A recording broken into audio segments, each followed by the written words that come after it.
There is, unfortunately, no escaping physics. Bound by the speed of light, even information must take its time to get birds going. And as we move farther into the void, that time grows until the distance becomes unspeakable.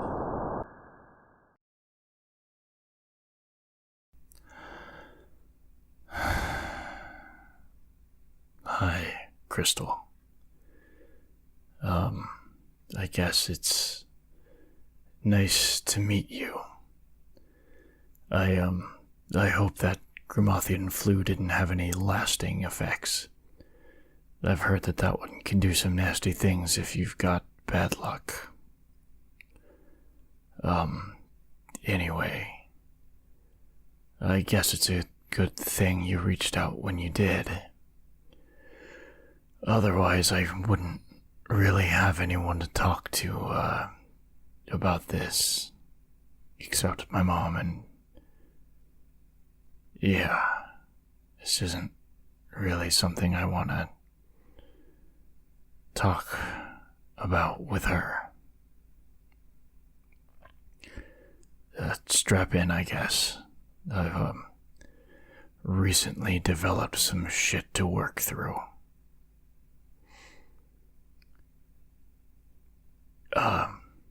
You asked me a bunch of questions last time about death and battle and what it felt like and sounded like and smelled like. You were awful poetic, even without the flu. I'll just be straight about this. Battle is not poetry. Anybody who makes poetry out of violence like that is twisted, one way or the other. There's not some supernatural force whispering in your ears. There's no siren song. There's no reaper tapping you on the shoulder. There's just people, other people, yelling and swearing and grunting and screaming and sweating and leaking and crying and doing anything they can to keep themselves alive and keep anyone wearing the same colored jacket they are alive. It's not beautiful or special or anything.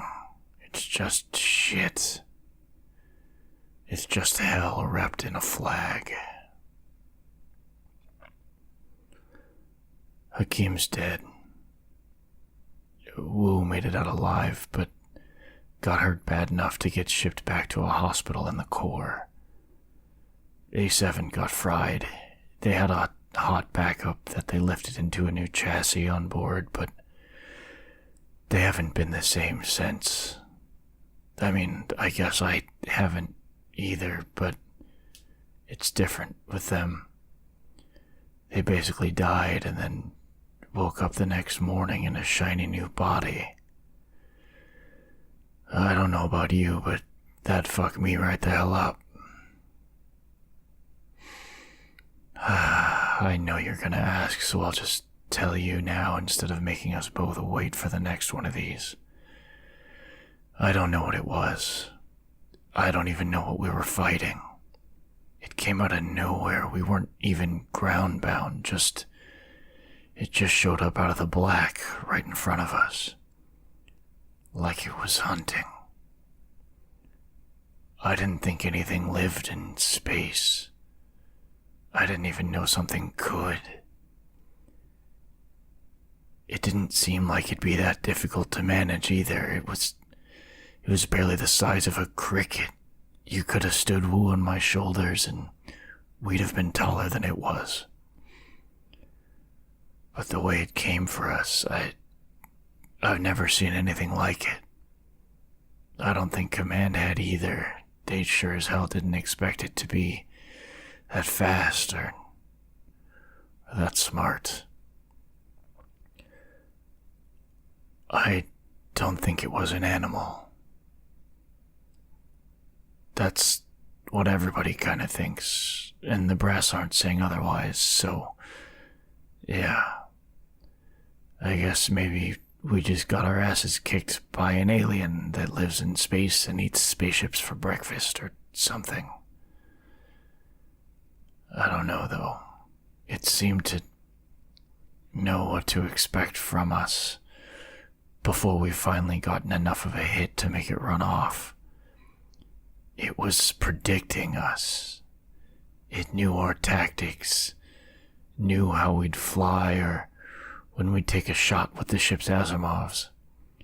And I don't know. It was shaped like us.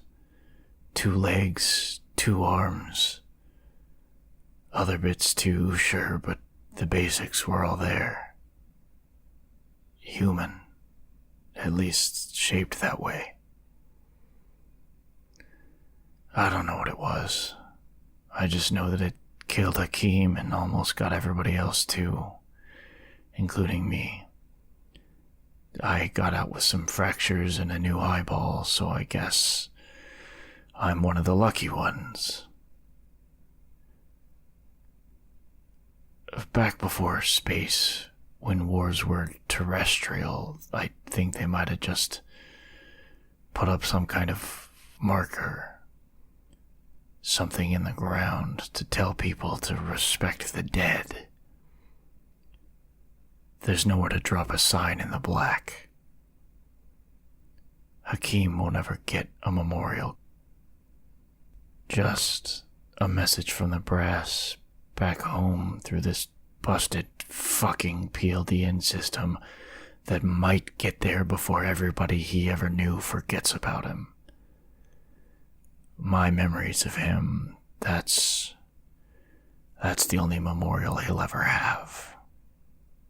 At least that I'll ever see. Yeah, so that's where I'm at right now. Behavioral health specialist Chrysalis.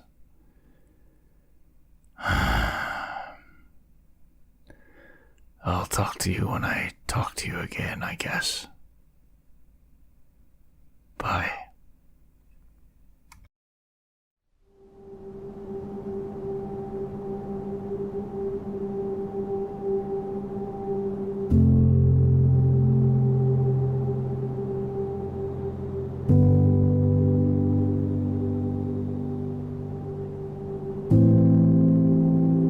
Unspeakable Distance is an actual play podcast of Communication Delay by Audio Quinn. A link to the game's itch.io page and credits for our players are available in the show notes linked to this episode. This podcast has been a production of the Library of Cursed Knowledge Podcast Network.